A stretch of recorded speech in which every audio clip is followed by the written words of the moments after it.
Ele me contou que essa história da matemática da colorimetria foi uma coisa que não foi criada junto com a coloração, né? Isso foi desenvolvido depois.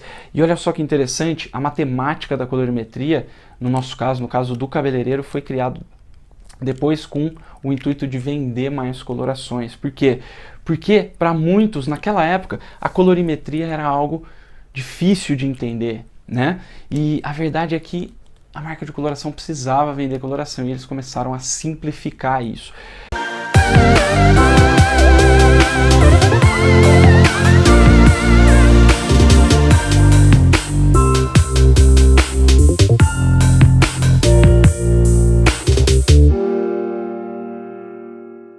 Olá, aqui Felipe Restini. Bem-vindo à sala de aula do colorista profissional número 5, onde eu vou te mostrar por que a matemática da colorimetria está errada. É isso mesmo. E antes de eu começar a te explicar, te provar que a matemática da colorimetria está errada, eu quero te contar uma história para que você consiga absorver melhor essa aula.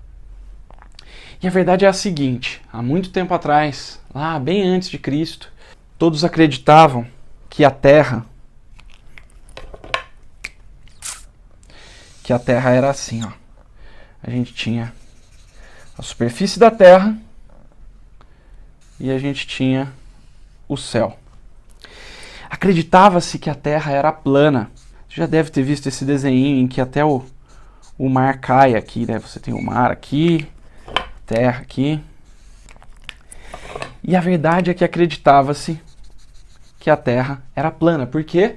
Porque era só o que as pessoas que estavam ali conseguiam enxergar. O que eles conseguiam enxergar? Eles conseguiam enxergar onde eles estavam, eles conseguiam enxergar o mar em volta deles, e eles enxergavam, igual você olhar para o céu, dar uma olhada para o céu, você vai ver que parece que o céu faz uma curva, e era isso que eles achavam que era o planeta Terra.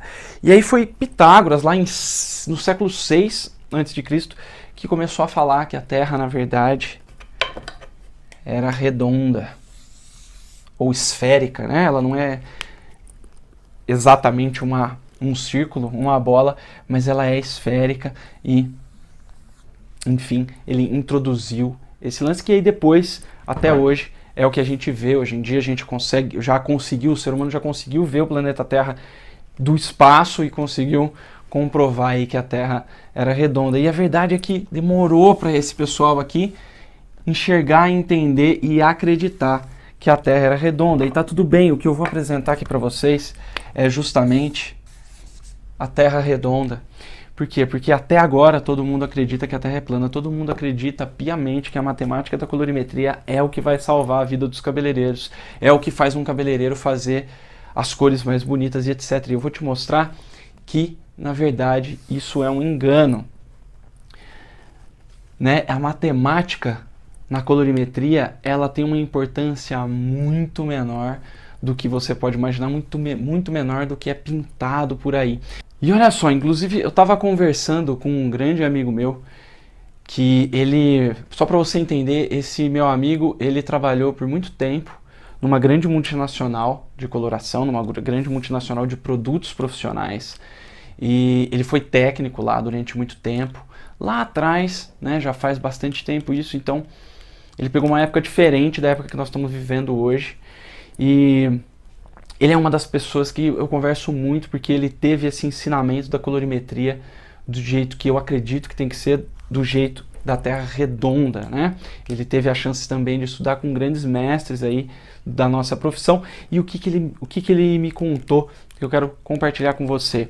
Ele me contou que essa história da matemática da colorimetria foi uma coisa que não foi criada junto com a coloração, né? Isso foi desenvolvido depois. E olha só que interessante, a matemática da colorimetria, no nosso caso, no caso do cabeleireiro, foi criado depois com o intuito de vender mais colorações. Por quê?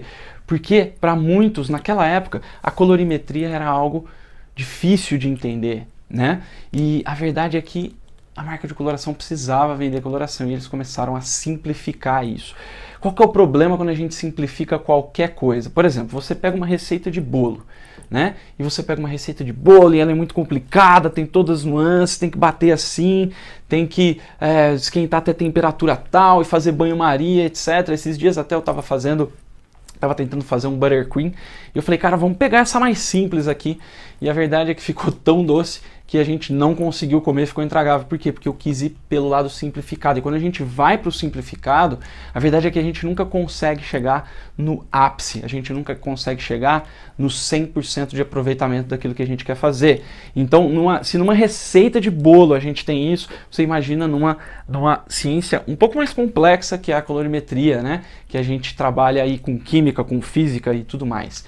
E não fica assustado, porque na verdade é bem simples entender a colorimetria, a gente só precisa entender que pode ser que você esteja vendo a Terra plana, e aí você precisa abrir a sua mente para o que eu vou te falar aqui, né? E não adianta falar, a matemática é essa sim, eu só quero ver o que ele tem a dizer. Na verdade, abre essa cabeça e depois, se você achar que você quer continuar acreditando que a Terra é plana, tá tudo bem. Aliás, até hoje, no século XXI, tem gente que ainda acredita que a Terra é plana e tá tudo bem. Cada um acredita no que realmente quer acreditar. Mas eu vou te mostrar por que a colorimetria tá errada. E, enfim, terminando a história, o que acontece é que foi criada essa matemática para simplificar o entendimento da colorimetria, mas era mais para simplificar para quem já sabia. E o que aconteceu é que isso se tornou a base do ensinamento da colorimetria até hoje, o que não poderia ser, porque a colorimetria tem uma base muito mais profunda, tem alicerces muito mais profundos. Então, quando você vai construir uma casa, você precisa ter alicerces profundos. Por quê? Para você subir essa casa com segurança. É a mesma história dos 3 porquinhos. Porquinho que fez a sua casa de palha, que foi rapidinho, o outro que fez a casa de madeira e o terceiro que ficou trabalhando um tempão para fazer a sua casa de tijolos, fez toda a fundação, os alicerces e construiu a sua casa de tijolos. E a verdade é que o porquinho da casa de palha já estava brincando há muito tempo e o de madeira também, enquanto o porquinho da casa de tijolo estava construindo a casa dele. E aí o que aconteceu? Você já sabe, o lobo mau veio, soprou a casa de palha, derrubou rapidamente, depois derrubou também com um pouquinho mais de dificuldade, derrubou a casa de madeira e por fim, quando ele foi para a casa de tijolos, ele soprou e a casa nem se mexeu. E a verdade é que o que eu vou te explicar aqui é justamente como construir uma casinha de tijolos quando você entra na profissionalização, né? Quando você se torna um colorista profissional, um profissional ele tem que ter toda a sua profissão, toda a sua carreira construída sobre bases sólidas, sobre bases de uma casa de tijolo, ou, quiçá, sobre bases para construir um arranha-céu em cima. E é isso que eu quero dar para você, a real base da colorimetria, a colorimetria verdadeira, para você entender por que a matemática está errada. Sem mais delongas, vamos lá, vamos entender o porquê que essa colorimetria está errada, tá? E para começar a te explicar, eu preciso que você entenda algumas coisas básicas realmente, mas que provavelmente você vai entender de um jeito diferente, que provavelmente você já entendeu. Então nós temos três grandes conceitos dentro da colorimetria, tá? O primeiro deles é o conceito de tonalidade.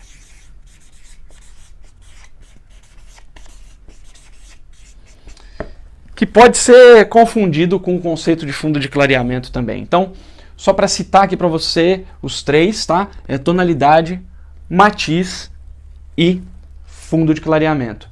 E você vai descobrir também que existe um outro estudo que eu nunca vi ninguém falar, mas que facilita muito e principalmente te traz uma luz muito grande para quando nós vamos fazer tonalizações e escurecimento de cabelo, que é o fundo de escurecimento. É verdade, se a gente tem o fundo de clareamento, por que a gente não tem o fundo de escurecimento se a gente faz as duas coisas? Você vai entender por que existe esse fundo de escurecimento e por que ele é diferente do fundo de clareamento. Mas vamos lá, passo a passo, eu preciso te explicar primeiro tonalidade, senão você não vai entender esse lance do fundo de escurecimento. Tonalidade é uma dos conceitos mais simples da colorimetria, que é o que? Eu trouxe aqui uma tabela, eu tô aqui com uma tabela aqui, tá? Não importa a marca que você usa, aliás, eu ensino para todos, eu não ensino para marca nenhuma, então comigo não importa a marca que você usa, tudo que eu falar aqui vai dar certo, diferente de alguns conceitos da matemática da colorimetria, que nem sempre dá certo para toda marca. Então o conceito de tonalidade, ele é o único conceito que é realmente universal, ou seja, toda marca de coloração tem uma graduação aqui de tonalidade, que é a graduação claro-escuro. Então olha lá, tonalidade é a graduação claro-escuro, ou seja, que vai do 1 ao 10 ali, né? Então é o gradiente claro-escuro, tá? Então ele vai do claro ao escuro. Ah, Felipe, a minha marca não tem número 1. Tudo bem, ela não tem, mas essa é a graduação. Se ela começa no número 3, ela não começa no preto, né? Ela começa ali no castanho escuro, castanho escuríssimo, etc. Cada um dá um nome, mas a verdade é que a graduação é bem universal, indo aqui do 10, o mais claro, para o 1, né? Ou para o 2, ou para o 3. Tem algumas marcas que começam só no 3. E tá tudo bem. Isso daí não influencia muito, tá? Então, esse é o primeiro conceito, tonalidade. É a graduação claro-escuro. E o que você precisa entender sobre tonalidade é que é o seguinte. Aqui, ó, quanto mais claro, menos pigmento tem. E quanto mais escuro, mais pigmento. Parece óbvio isso que eu estou falando, né? Que quanto mais claro, menos pigmento, mais escuro, mais pigmento. Mas a verdade é que você vai entender que isso aqui vai ser uma das bases para eu te mostrar como a coisa não funciona bem do jeito que provavelmente você aprendeu. Então tá claro isso aqui?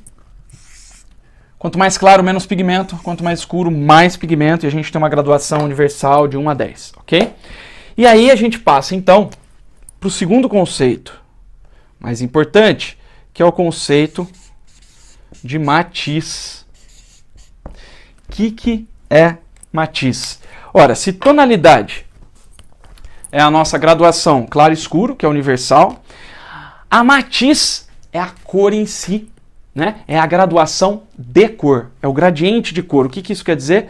Quando a gente anda de cima para baixo na nossa tabela, a gente tem a graduação claro e escuro, a gente tem as nossas tonalidades. E quando a gente anda de lado na tabela, o que a gente tem é a graduação de cor ou matiz.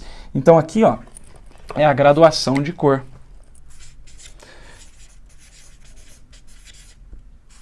Ah, Felipe, matiz então é nuance, matiz é reflexo, matiz... Não, matiz é matiz, tá? Nuance, por exemplo, ela pode ter ali uma mistura de matizes, mas o que você precisa entender é que essa matiz ela tem uma graduação que ela vai passando de cor em cor. Então, só para você entender, a gente pode ter um cabelo ou uma coloração, tonalidade 8, por exemplo, e ela pode ter várias matizes, né? Por exemplo, a gente tem verde claro e verde escuro. Se você tem um verde claro e um verde escuro, qual que é a diferença? A matiz é a mesma, é verde. E aí a tonalidade é que muda, porque o verde claro tem uma tonalidade mais clara, o verde escuro tem uma tonalidade mais escura. Então a matiz é justamente isso, né? Então, por exemplo, aqui a gente não tem verde, né? Igual o exemplo que eu dei, mas a gente tem, por exemplo, vamos ver aqui o que tem mais aqui, ó. A gente tem os acobreados, e olha só que bacana. A gente tem o cobre do 5, do 6, do 7, do 8, então a gente tem o cobre, o castanho cobre, o loiro escuro cobre e assim sucessivamente. Então a gente tem a graduação de cor aqui da matiz, né? E, bom, vamos lá. Uma outra comparação que a gente pode fazer aqui em matiz, muito interessante, é com a música. Eu não sei se você tem afinidade com música, mas a verdade é o seguinte, ó, a gente compara a tonalidade como se fosse o tom da música mesmo, né? Tom, tonalidade. E a matiz, a gente coloca as variações de nota. Então, por exemplo, na música a gente tem o Fá, tá? Que seria o tom. Fá. Só que dentro do Fá, a gente tem o quê? A gente tem o Fá com sétima, o Fá maior, o Fá menor, o Fá com quinta, o Fá diminuto, a gente tem um monte de variação de nota dentro do Fá. É a mesma coisa aqui, quando a gente tem uma coloração na tonalidade 8, a gente vai ter uma gama de matizes gigante para a gente trabalhar. É a mesma coisa do bolo. Se você pega, por exemplo, uma farinha. Farinha é farinha, é a tonalidade. E a matiz? A matiz é se ela é farinha de trigo, farinha de rosca, farinha de mandioca, farinha de arroz, farinha de amêndoas, farinha de coco. E essa gama gigantesca de tipos de farinha ou tipos de cor dentro de uma mesma tonalidade. Então isso precisa estar muito claro para você, para a gente começar a entender o porquê que a matemática da cor está errada, essa matemática da colorimetria ensinada por aí está errada. E aí a gente entra na questão o quê? No grande problema da matemática, que o primeiro deles é a questão da tonalidade. Existe uma crença de que quando, e agora eu preciso da sua atenção aqui, de que quando a gente vai criar uma coloração, né, e a gente tem, por exemplo, a gente quer criar um 6, vamos falar primeiro de tonalidade, depois eu vou falar de matiz. Então, a gente tem um 6, tá? E a gente precisa de uma coloração 6 para fazer uma determinada coloração. E aí, os matemáticos da cor dizem o quê? Para você pegar, olha só, um 5 e um 4, um 5 e um 7, desculpa, porque aí você soma, né? 7 mais 5, que dá 12, e divide por 2, porque são dois números que você está somando, e aí você tem o 6. Legal, né? Muita gente usa esse tipo de conta aqui, e a verdade é que ela não funciona muito bem, sabe por quê? Lembra essa história aqui de que quanto mais escuro, mais pigmentado, de quanto menos escuro, menos pigmentado?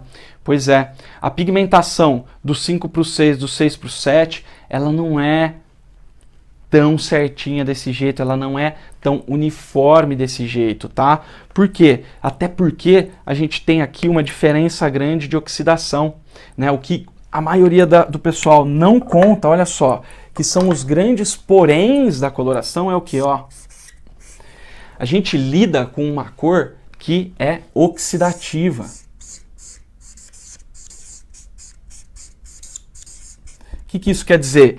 Isso quer dizer que não é que nem qualquer... Igual eu estou escrevendo aqui nesse papel, que eu pego a caneta vermelha, escrevo, ela sai vermelha. Eu pego a caneta azul, escrevo, ela sai azul. Pego a caneta preta, ela sai preta. Né?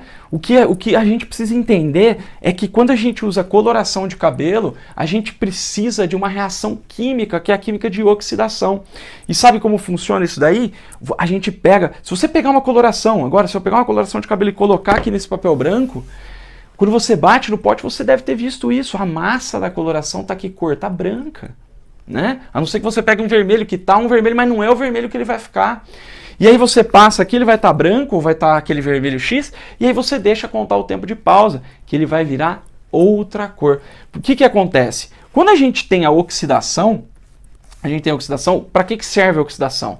A oxidação serve para oxidar o pigmento natural do cabelo, né? Ou seja, degradar esse pigmento natural, uma parte desse pigmento natural, e revelar o pigmento da coloração. Então a gente pega a coloração que tem uma cor branca, esbranquiçada, né? Que é a massa ali da tinta, coloca ali essa coloração no pote, coloca o oxidante. E aí com o tempo isso vai revelar o pigmento. O pigmento não é um pigmento revelado, não é um pigmento pronto.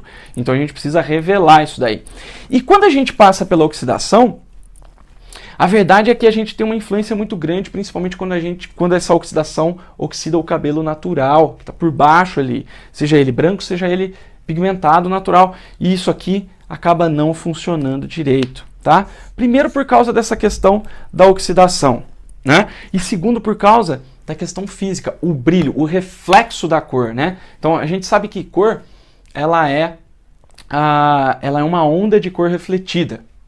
Então, por exemplo, eu não vejo esse quadro aqui. O que eu vejo desse quadro aqui é a luz que bate no quadro, entra no meu olho, entra no seu olho, e ali dentro nosso cérebro interpreta aquilo, dependendo do comprimento de onda de luz de cada cor, ele vai interpretar como sendo azul, amarelo, vermelho, marrom, etc.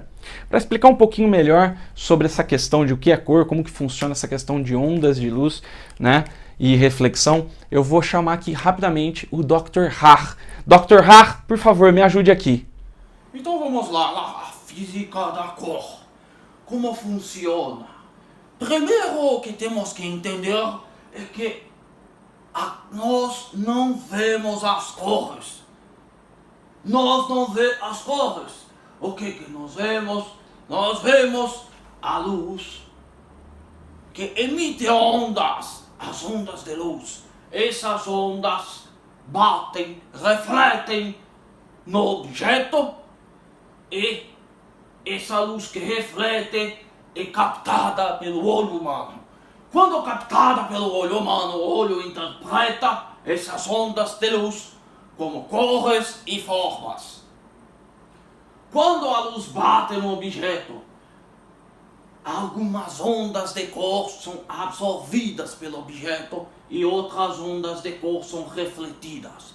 Por exemplo, tem um ovo de dragão aqui. Um ovo é vermelho. Quando temos um objeto vermelho, a luz bate nesse objeto, o vermelho é refletido e as outras ondas de luz são absorvidas pelo objeto. E o que vemos é a onda de luz vermelha que é refletida no objeto. Então o que temos que entender é que as cores são ondas de luz que são refletidas. E se a luz não tiver todas as ondas de cor, nós não enxergamos as cores direito. Então quando vemos um cabelo na luz azulada, o que vemos é uma cor azulada, porque não temos cores quentes, cores amarelas e vermelhas para serem refletidas por esse cabelo. E quando vemos o cabelo sob a luz amarela, não temos tanta cor dele. Não temos tantas cores, tantas ondas de cor azul para serem refletidas.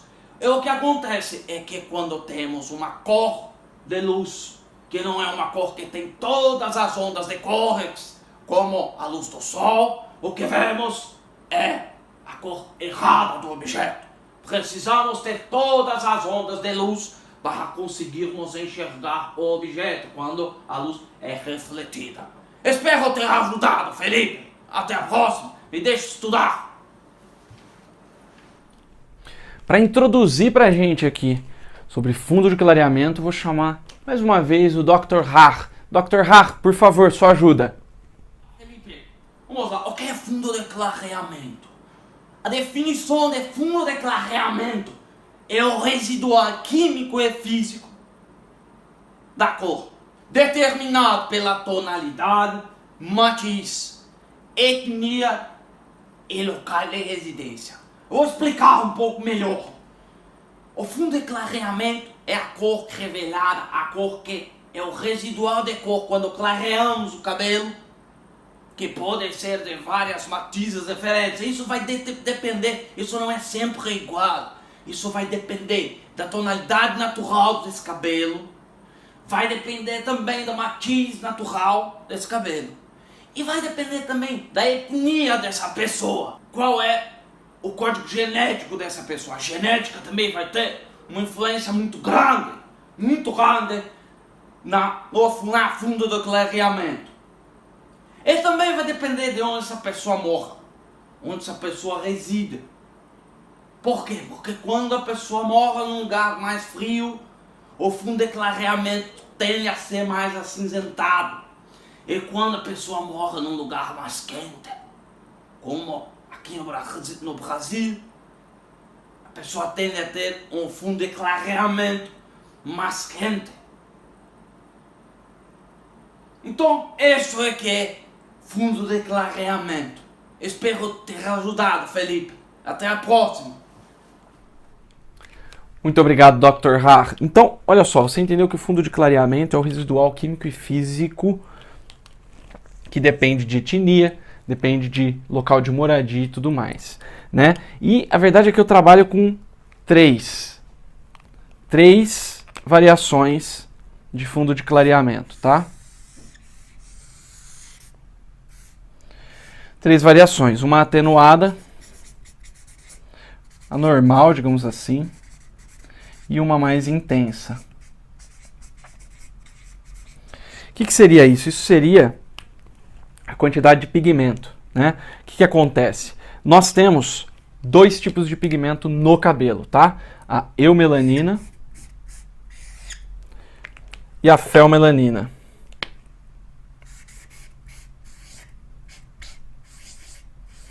E a felmelanina. A verdade é que a eumelanina, ela é o que traz os tons acinzentados, os tons mais profundos, mais escuros, que ela é basicamente, ela tem bastante quantidade de azul. E a felmelanina, ela é o que dá os ruivos naturais, os loiros naturais, então ela é uma melanina mais pro acobreado, aquele dourado acobreado, etc. Então, as duas juntas vão formar todas as cores de cabelo. Felipe, mas você não falou que precisa de 3 cores primárias? Sim, e aqui a gente tem um pouquinho do tom. A gente tem o azul, principalmente, e aqui a gente tem uma divisão muito grande das 2 cores, do amarelo e do vermelho, que é a felmelanina.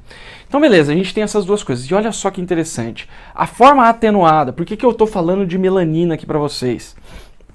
Porque a forma atenuada, que seria o acinzentado, o normal, que é o normal, e a intensa, que é aquele avermelhado. O que eu estou falando isso aqui? Aqui, ó, a forma atenuada, se você pega um cabelo aqui, ó, vamos pegar um cabelo na altura de 5, tá? Quando esse cabelo na altura de 5, ele tem um fundo de clareamento atenuado, ou seja, ele tem um fundo mais acinzentado, ele tem menos saturação, é um cabelo que tem menos saturação dos pigmentos, né? Principalmente da felmelanina. Então ele é um cabelo mais frio. E aí quando a gente clareia esse cabelo, ele praticamente não passa pelo vermelho, porque a gente aprende sempre, né, que o cabelo ele vem do preto lá, tal, e ele vem clareando e passa pelo vermelho, e passa pelo laranja, e passa pelo amarelo. E a verdade é que eu já fiz esse teste num cabelo que tem um fundo de clareamento atenuado, ele vai direto do castanho, ele vai praticamente direto para um loiro quente. Ele não passa muito pelos vermelhos, pelos alaranjados, ele passa muito rápido. E inclusive ele é um cabelo que é clareado mais fácil, porque a eumelanina ela é degradada muito mais rápido, ela é mais sensível. E aí quando a gente pega um cabelo que tem um fundo de clareamento intenso, o que ele vai fazer? A gente vai do castanho, ele passa do castanho para o vermelho, e aí ele passa pelo laranja, e aí ele passa pelo amarelo quente, até ele chegar no loiro quente e no loiro, né? E por que isso acontece? Isso acontece porque a gente tem vários fundos de clareamento, e isso aqui é fundo de clareamento, quando a gente clareia o cabelo. Né? Você fala, mas o fundo de clareamento da altura de 5 é um vermelho acobreado.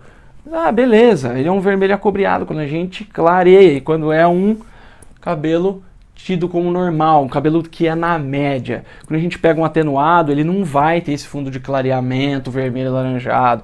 Quando a gente pega um intenso, ele vai ser mais ainda intenso do que o que você aprendeu. Então você precisa entender e identificar isso aqui. Isso não é difícil identificar. Você sabe identificar um cabelo que tem um fundo acinzentado e um cabelo que tem um fundo quente, né? E você sabe identificar um cabelo que tem um fundo normal, um fundo neutro, né? O normal aqui seria o neutro.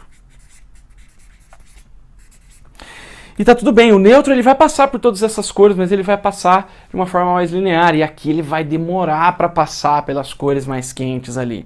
Então, a gente tem uma grande diferença disso aqui. E quando você fala assim, tá, beleza, mas aí tem o fundo vermelho acobreado, então eu vou pegar vermelho acobreado, né, ou acobreado, enfim. Você vai pegar aqui, eu falo isso, vermelho acobreado, porque dependendo da intensidade que tem aqui esse fundo de clareamento, ele vai ter um fundo de clareamento diferente, ligeiramente diferente. Então, se você pega, por exemplo, um cabelo na altura de 10, ou um cabelo branco e vai trazer para cá, você fala, pô, eu preciso pôr fundo vermelho acobreado. Se você fizer isso, se você usar o estudo de fundo de clareamento para escurecer esse cabelo, o que vai acontecer é que você vai chegar num cabelo com uma cor quente, você não vai chegar na cor que você quer, tá? E eu vou explicar já já sobre o fundo de escurecimento, mas a verdade é que geralmente vai dar problema, né?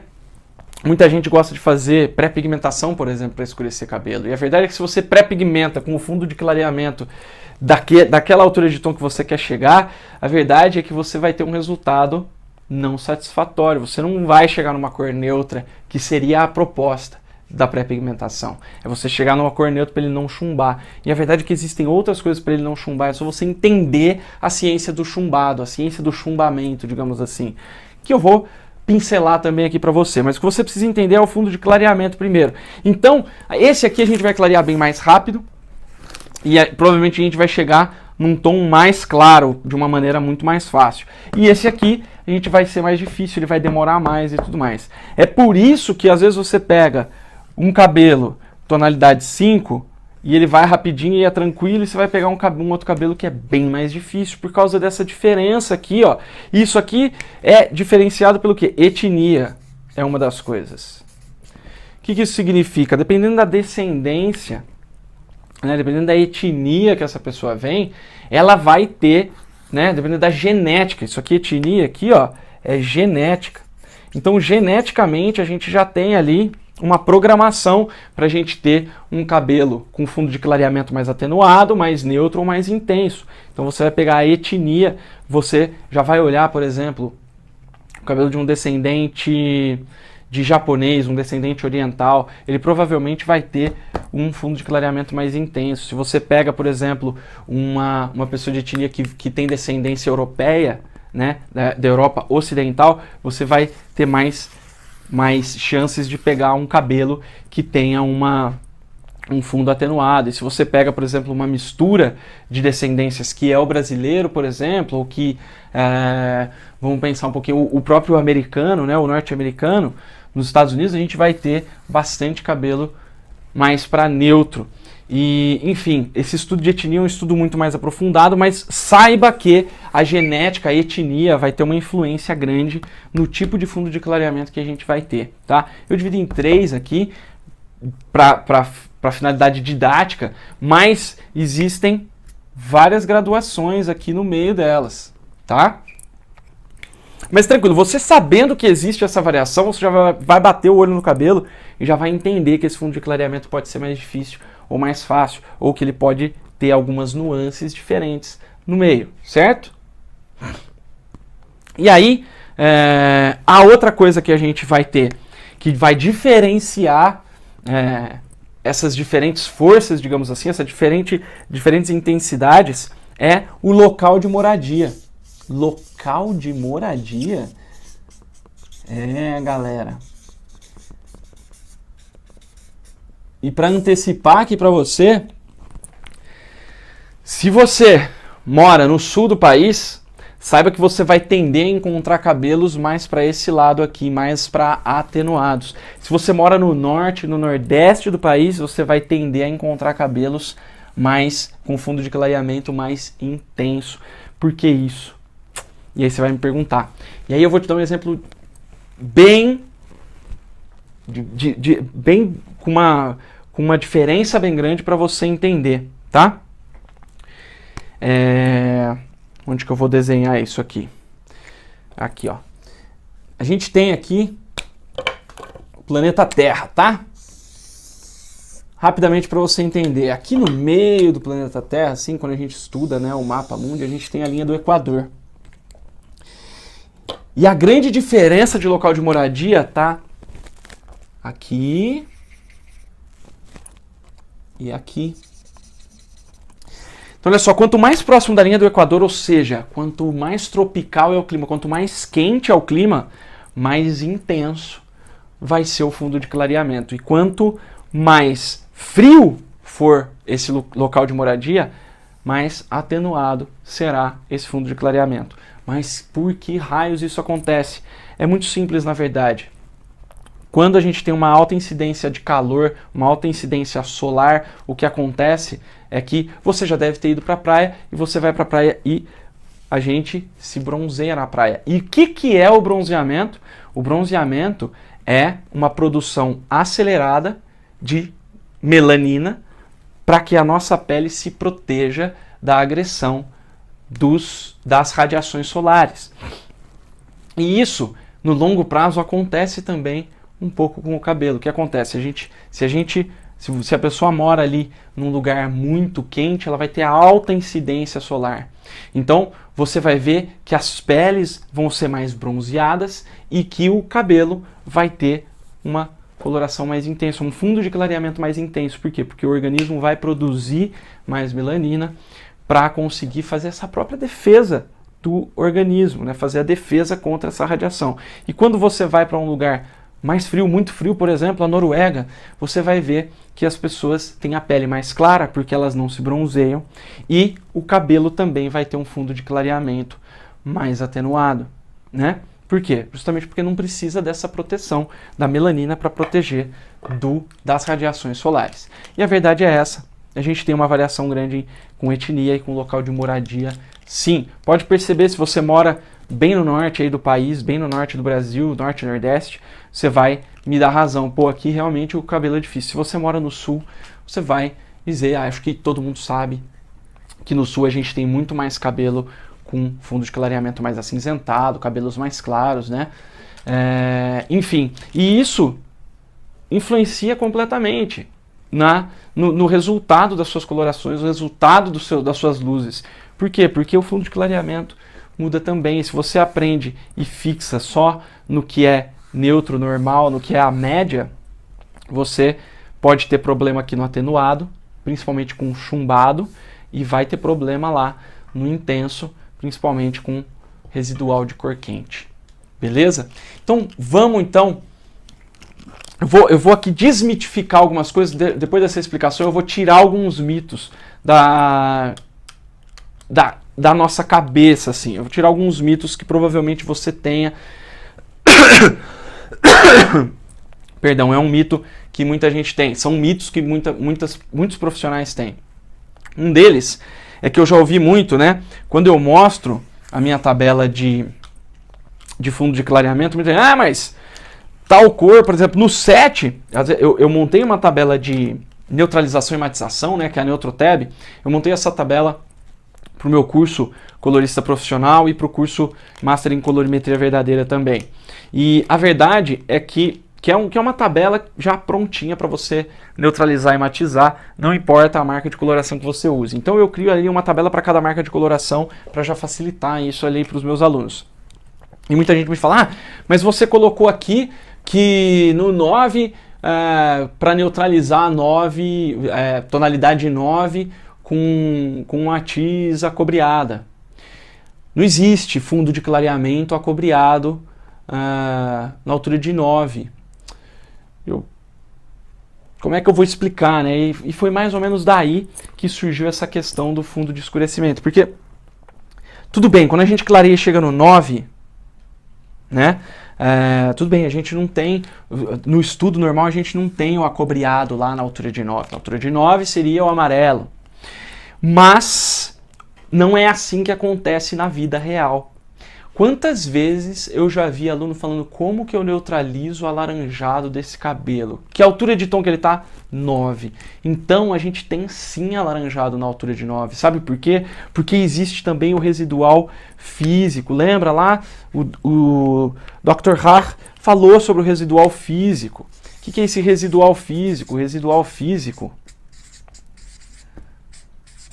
ele é o seguinte, mesmo que você tire a maioria daquele pigmento, você descoloriu aquele pigmento, existe ainda uma reflexão de cor da queratina que acaba ficando. É como, em termos bem leigos, assim, só para você entender, é como se o cabelo tivesse encardido. Sabe? Tecido encardido que você não consegue mais tirar aquele escuro de um pano encardido, por exemplo. É mais ou menos assim que acontece. E esse residual físico é muito difícil de entender, porque ele não é um residual químico. Mas então como que eu tiro isso aqui? Não tira. A gente geralmente vai fazer uma neutralização mesmo. Existe também a questão da queratina, que a queratina é amarela. A queratina é um amarelo clarinho. Ela não é branca. Então quando a gente clareia bastante, a gente chega num amarelo pastel, que é já a cor ali, é a cor da estrutura do fio, não é um pigmento. Então a gente não consegue descolorir o que não é pigmento, né? A gente consegue descolorir o que é pigmento, que é melanina, a gente tira. Se a gente tirar totalmente ali aquele amarelo, a gente vai estar tirando, na verdade, a estrutura capilar. Então beleza, a gente tem todo esse residual físico e a verdade é que no 9 existe sim, que é uma prova. A Keone tem uma coloração que é o 904, que é assim, ó, loiro muito claro cobre. Então existe sim, principalmente o fundo de escurecimento, tá? Se você colocar um cobre num cabelo 9, ele vai ficar um 9 acobreado. E a verdade é que principalmente quando a gente tem coloração no cabelo e vai clarear esse cabelo, pode sobrar residual sim, cobre na altura de 9. Então esqueça que em tal tonalidade não vai ter residual de tal matiz. A gente pode ter. Ainda mais hoje em dia que a gente tem as cores fantasia por aí. Mas cor fantasia não tem nada a ver com fundo de clareamento. Bom, se cor fantasia é uma realidade da nossa profissão, as pessoas usam, as pessoas fazem uso disso, alguns cabeleireiros até usam para matizar esse tipo de coloração. E se o fundo de clareamento não entra nisso, então o fundo de clareamento não tem serventia quando a gente vai usar coloração artificial, quando a gente vai usar a nossa coloração, né? Porque a cor fantasia é uma realidade. E aí é que entra o fundo de escurecimento, né? O fundo de clareamento, ele é simplesmente para a gente saber para onde vai mais ou menos aquele cabelo a hora que a gente clarear e para a gente fazer o que eu chamo de neutralização futura, que é o que? A gente já sabe que a gente vai clarear um cabelo com coloração ou com descolorante, não importa. A gente vai clarear um cabelo de 5 para 9, por exemplo, né? De 5 para 8 que seja. A gente sabe que ali vai revelar uma matiz, né? Um residual de pigmento amarelo, um amarelo forte, talvez um acobreado. Beleza, então um amarelo acobreado, e aí a gente já coloca ali a matiz que a gente vai neutralizar futuramente a hora que chegar na altura de 8 aquele cabelo. Então o fundo de clareamento é importante para quando a gente vai clarear. Para quando a gente vai escurecer, aí nem tanto. Eu vou te mostrar já já. Então um dos mitos é esse que eu queria matar. O segundo mito é o seguinte, ó, tem um exemplo, que é a gente fazer, por exemplo, um 6 num cabelo que está 7 cobre. Como que você faz, né, um 6 neutro aqui, né, um 6/0? Então o cabelo ele está num 7 cobre, né? Então tá um ruivo, é um ruivo na altura de 7.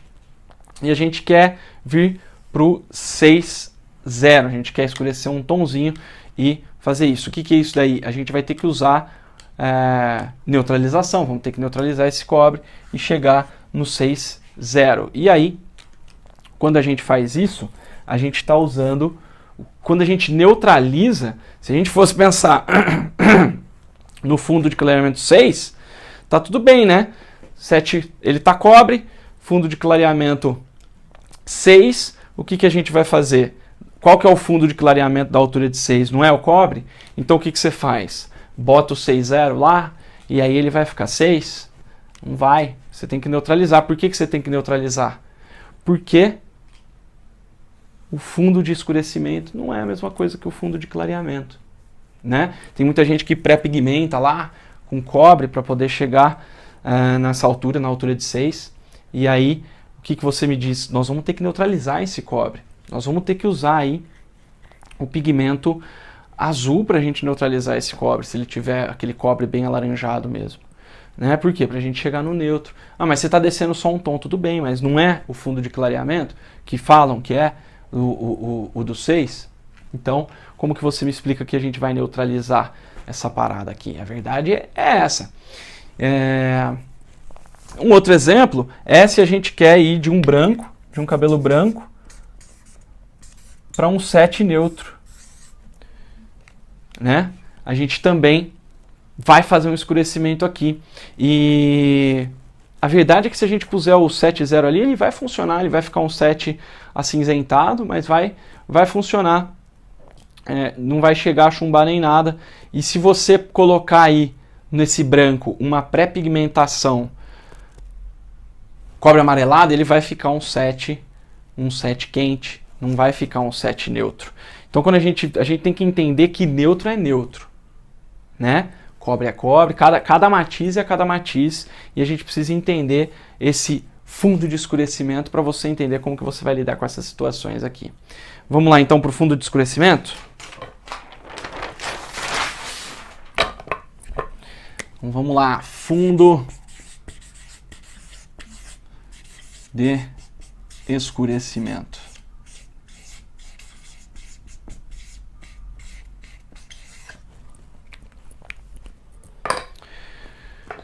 Olha só, o fundo de escurecimento, ele tem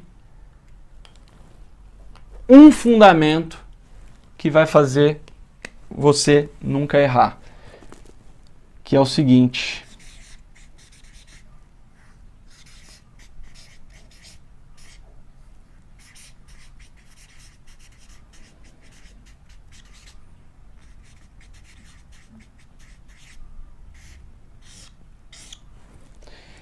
é esse triângulo aqui das 3 cores primárias.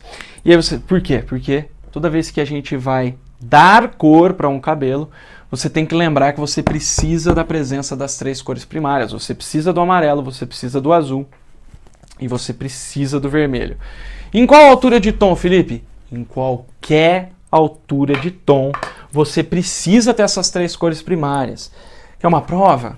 Tá aqui, ó, é só você olhar para a cartela de cores da sua coloração, da coloração que você usa. Quando a gente vai escurecer, você está me dizendo que tem azul, vermelho e amarelo no 10? Eu tô sim, porque o 10 é o quê? Neutro. A gente tem o 10 neutro, o 10 acinzentado, o 10... tudo quanto é cor. Ah, não tem 10 dourado. Tudo bem. A gente pode ser que não consiga ter um 10 dourado. Mas o 10 neutro, ele tem essas 3 cores aqui. Ah, não existe, a gente não consegue fazer um 10 acobreado com coloração normal. Pode ser que não consiga, mas a gente tem no 10 zero, no 10 base, no 10 neutro, a gente tem as 3 cores primárias, porque são as 3 cores primárias que vão dar a neutralidade dessa cor. Então isso quer dizer que se eu for escurecer do 10 para o 9, eu tenho que pôr as 3 cores primárias também, eu vou botar vermelho nesse cabelo? Vai, só que você não vai botar um vermelho puro e não vai botar uma coloração vermelha, você vai botar uma coloração, você vai botar um mix de coloração, uma coloração que tem as 3 cores primárias. E o fundo de escurecimento é basicamente isso aí, é você colocar as 3 cores primárias, entendeu? E o que é isso? As 3 cores primárias são as 3 cores em quantidades iguais ou muito parecidas. Geralmente a gente vai colocar um pouquinho mais do azul, porque ele é a única cor fria, né? E aqui são quentes. E aí você vai fazer essa junção. Ah, legal. Olha só que interessante. Quando você junta amarelo e vermelho, você tem o que? Alaranjado, que neutraliza o azul. E é isso que a gente vai fazer. A gente tem que neutralizar sempre. A base já não é assim? Já é. Você pode usar a base? Pode. Você pode usar a base sempre para você escurecer. Mas muitas vezes o que acontece? O cabelo chumba, como você deve estar falando. Ah, mas se eu usar a base o cabelo vai chumbar. E ele chumba por 2 motivos, que eu vou explicar aqui para você. O primeiro motivo... Vou aqui, chumba. O primeiro motivo que ele chumba é...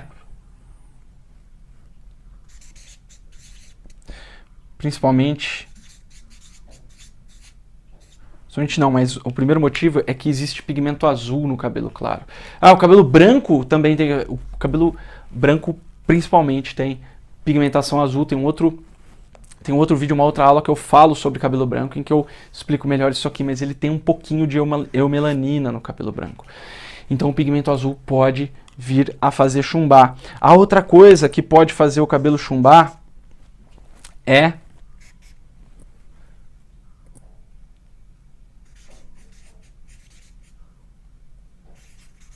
é a alta saturação que a gente precisa ter num cabelo mais escuro. Então, por exemplo, ó, se você está vindo do 10 pro 7, pro 8, você tem a influência do pigmento azul do cabelo branco. Ah, mas e se eu tô pegando um cabelo loiro e tô escurecendo? Beleza. Se esse cabelo loiro tiver amarelado, né, tudo bem, ele não tem pigmento azul, mas se ele tiver um loiro muito claro, um platinado, etc., ele vai ter pigmento azul. Por quê? Porque alguém colocou lá pigmento para conseguir chegar num loiro frio, né? Então você sabe que você vai ter pigmento azul. Então até ali o 7 você vai ter influência do pigmento azul. E mais escuro, tá bom, eu quero trazer ele para um 4. Vai ter ainda a influência do pigmento azul do cabelo branco ou do cabelo loiro muito claro? Vai ter um pouquinho, só que bem menos. Só que acontece quando você vem aqui do 10 pro 4, por exemplo, a concentração aqui de pigmento é muito maior, lembra? Muito mais pigmento. Então o que acontece? Às vezes a base ela não é suficiente para conseguir trazer um fundo mais denso, né? Para conseguir descer tantos tons assim. Então o que a gente faz é adicionar pigmento. Como? A gente pode usar alguns mixes, né? A gente pode usar os pigmentos puros e a gente pode colocar mais cor ali dentro, né? A gente pode colocar, por exemplo, uma base com uma coloração mais amarela, uma coloração mais azulada, né? Uma coloração dourada com uma coloração azulada, ou talvez até um pouquinho de vermelho.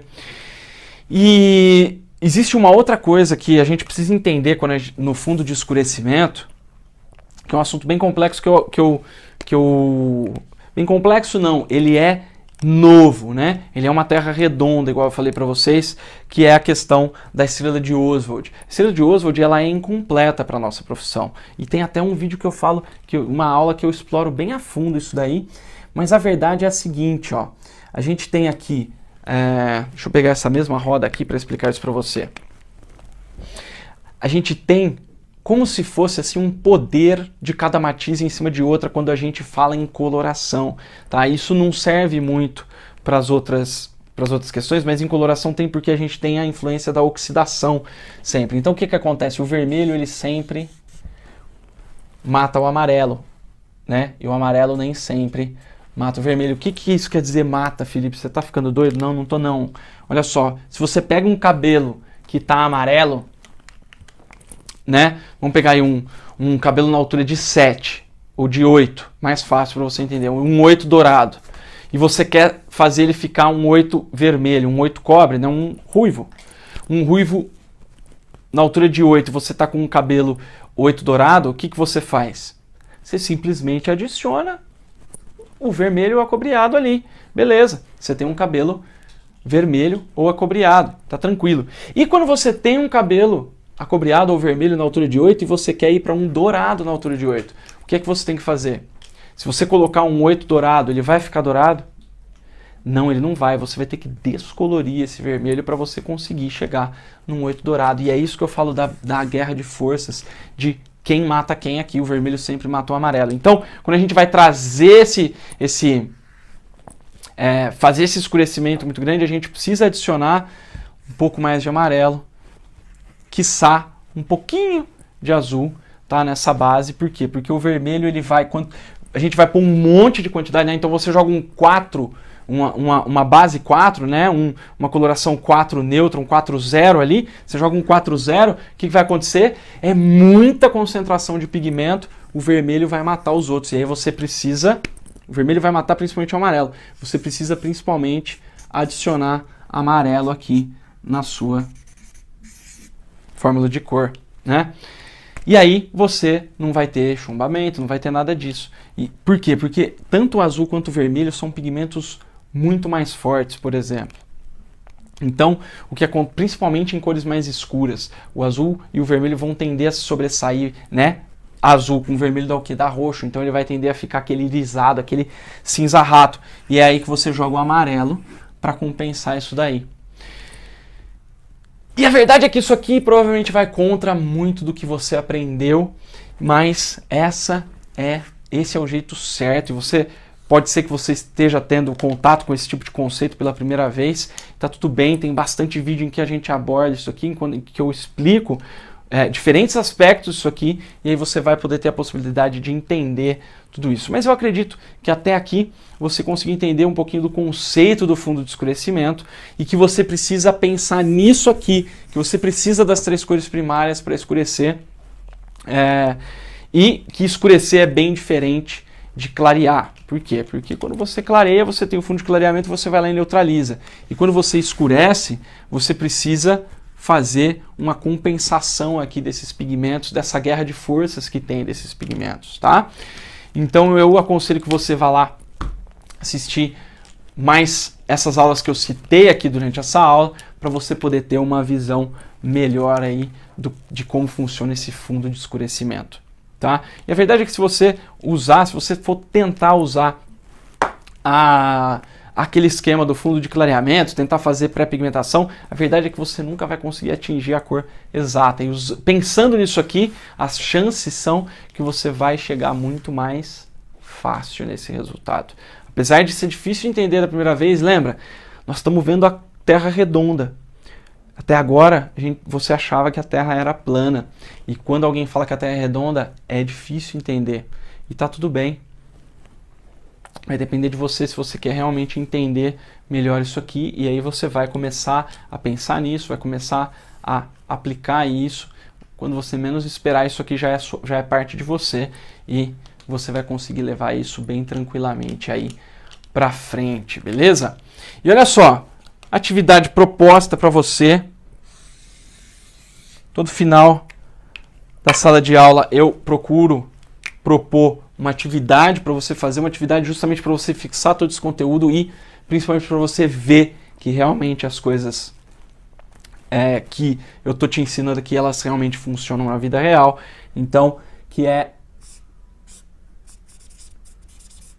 tinta sobre papel, é a nossa atividade de hoje, que eu quero que você faça, tá? E você vai fazer, como eu já disse lá atrás, a primeira vai ser as tonalidades. Então você vai colocar lá, vai pegar um papel sulfite, preparar um pouquinho da coloração 6, neutra, tá? E vai fazer uma preparação de 5 mais 7, meio a meio, tá? E aí depois você vai comparar essas duas cores. Não esqueça que você precisa observar depois do tempo de pausa. Geralmente é 30 minutos, mas vai depender da sua marca de coloração. Então você vai fazer isso aqui. Você vai pegar um 6,0 da sua marca de coloração, vai fazer lá, vai preparar um pouquinho com o oxidante que você quiser, porque no papel a gente não tem tanto essa questão da força do oxidante, tá? E aí você vai preparar lá um pouquinho, sugiro que não mais do que 20, né? Ou 10 ou 20, tá bom, né? 10 ou 20 volumes. Você vai preparar lá um pouquinho do 6,0 e vai pincelar no papel. E do lado você vai misturar 5/0 e 7/0 em proporções iguais e vai pincelar do lado. E aí depois, se você quiser ir além, você vai misturar mais uma, que você vai fazer 5/0 e 7/0, você vai misturar aqui, ó, 2,5 gramas ou 2,5 cm e 1,5 cm ou 1,5 gramas. Então 2,5 do 5,0, 1,5 do 7,0, que essa aqui é a proporção que eu passei para você ali no meio da nossa aula de hoje. E aí você vai comparar o 6,0, que é o 6, seria o objetivo que a gente está chegando, o 5,0 mais 7,0 meio a meio e o 5,0 mais 7,0 nessa proporção que eu te passei. Vai deixar tudo isso lá no papel e vamos ver como vai ser o resultado disso daí. E uma outra coisa que eu quero que você faça é você pegar da sua coloração, eu quero que você pega lá a tonalidade que mais tem nuances. Vamos supor que seja o 7. O 7 tem mais nuances. Você vai pegar um pouquinho de cada nuance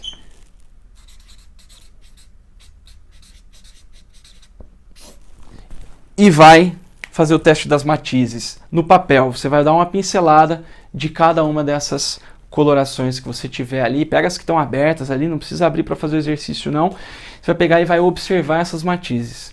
E aí eu quero que você faça esses 2 exercícios e coloque aqui nos comentários quais foram os resultados que você alcançou, quais foram as conclusões que você chegou, se você conseguiu ver em alguma dessas nuances as 3 primárias, se você conseguiu ver a presença ali de alguma matiz que você achava que não tinha ali naquela coloração. E isso vai ser muito interessante para você começar a entender melhor como funciona a coloração, principalmente a sua, e começar a enxergar que tudo isso que a gente falou aqui realmente é verdade, realmente acontece na vida real. E aí você vai começar a se livrar dessas matemáticas que na realidade foram feitas para nos manter sem ter o conhecimento real, sem conseguir caminhar entre as marcas, né? Nos deixar ali meio que escravos de uma ou outra marca. Enfim, é isso que eu quero que você realmente evolua. Não se esqueça de deixar nos comentários o resultado da sua atividade de hoje, tá? E se você gostou, se você curtiu, se você está aqui comigo até agora, provavelmente você está gostando do que você está vendo. Quero que você deixe aí o comentário também dizendo que gostou e que você, se você ainda não me segue, que me siga aí no Facebook e no YouTube. Eu estou soltando materiais diariamente para você conseguir evoluir cada vez mais na sua carreira. É isso, eu fico por aqui. Um grande abraço e sucesso sempre, até a próxima!